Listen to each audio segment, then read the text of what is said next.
Luna की जादुई कहानी बहुत पुराने जमाने की बात है।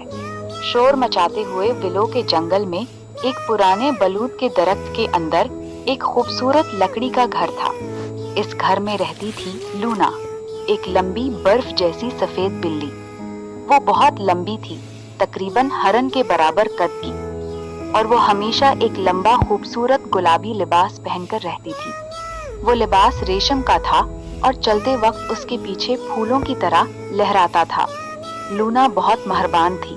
वो अपने बाग में फूलों की देखभाल करती, शहद की केकें बनाती और जंगल के जानवरों की मदद किया करती थी। एक दिन खजां के मौसम में एक परेशान खानदान खरगोश इसके घर आया। उन्होंने बताया कि मौसमों का बड़ा क्रिस्टल बुझ गया है। अब जंगल का तवाज़ुन बिगड़ रहा है और बहुत जल्द बर्फ पड़ने लगी है।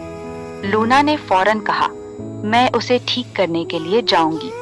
वो अपना गुलाबी लिबास पहने एक टोकरा लेकर जंगल की तरफ निकल पड़ी। रास्ते में एक बदमिजाज बाजिर मिला। उसने लूना को रोका। लूना ने बहुत नरमी से बात की तो बाजिर मुतासिर हुआ और उसे एक जादुई बलूत का दाना दे दिया।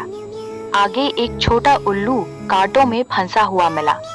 लूना ने अपने गुलाबी लिबास के दामन से उसे बचाया। उल्लू की माँ ने उसे एक जादुई पर दे दी। आखिर में लूना एक अंधेरी गार में पहुंची, जहाँ 3 बड़े साये थे। उन्होंने लूना से 3 मुश्किल सवाल पूछे। लूना ने सबके जवाब बड़ी हिकमत से दिए। जैसे ही उसने जवाब दिए, क्रिस्टल दोबारा चमक उठा और जंगल में दोबारा खूबसूरत मौसम लूट आए। जब लूना वापस अपने घर आई तो पूरा जंगल उसका इस्तकबाल करने के लिए जमा था। सबने मिलकर बहुत बड़ा जश्न मनाया। लूना अपने गुलाबी लिबास में खूबसूरत लग रही थी। उस दिन के बाद लूना को जंगल की मुहाफिज कहा जाने लगा। वो आज भी अपने लकड़ी के घर में रहती है, सफेद, लंबी, मेहरबान और हमेशा गुलाबी लिबास पहने हुए। बहुत पुराने जमाने में शोर मचाते विलो के जादुई जंगल में एक कदीम बलूत के दरख्त के अंदर लोना का एक प्यारा लकड़ी का घर था। लोना एक लंबी सफेद बिल्ली थी जिसका फर बर्फ की तरह सफेद और चमकदार था। इसकी आंखें गहरी सब्ज थीं और वो हमेशा एक खूबसूरत लंबा गुलाबी लिबास पहने रहती थी जिस पर चांदी के धागे झलमलाते थे। एक रात अचानक आसमान का चांद मध्यम होने लगा और जंगल अंधेरे में डूबने लगा।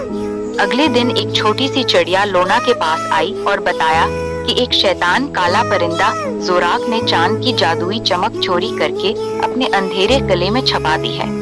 लोना ने फौरन अपना गुलाबी लिबास संभाला, एक चांदी की लालटेन उठाई और जंगल की तरफ निकल पड़ी। रास्ते में उसने एक छोटी लोमड़ी को दरख्त की जड़ों से आजाद किया, जिसने उसे जोराक के कले का रास्ता बताया। फिर एक भूखे बड़े रीछ को इसने अपनी शहद की केकें देकर उसकी मदद हासिल की। आखिरकार लोना काली पहाड़ी पर पहुंची जहां जोराक का अंधेरा किला था।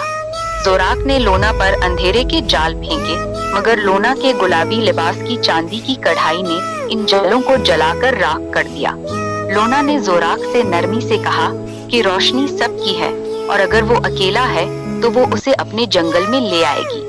जोराक का दिल पिघल गया और उसने चांद की चोरी की हुई चमक वापस कर दी। लोना ने उस चमक को अपनी लालटेन में भरा और वापस जंगल लौटी। जैसे ही वो घर पहुंची, चांद दोबारा आसमान पर चमक उठा और पूरा जंगल खुशी से जगमगा उठा। सब जानवर लोना के घर जमा हुए और बड़ा जश्न मनाया। जोराक भी अब इनका दोस्त बन चुका था। उस रात लोना अपने पोर्च पर बैठी थी। उसका गुलाबी लिबास चांदनी में चमक रहा था और फायरफ्लाइज इसके इर्द गिर्द नाच रहे थे। उस दिन के बाद लोना जंगल की रोशनी की मुहाफिज कहलाने लगी।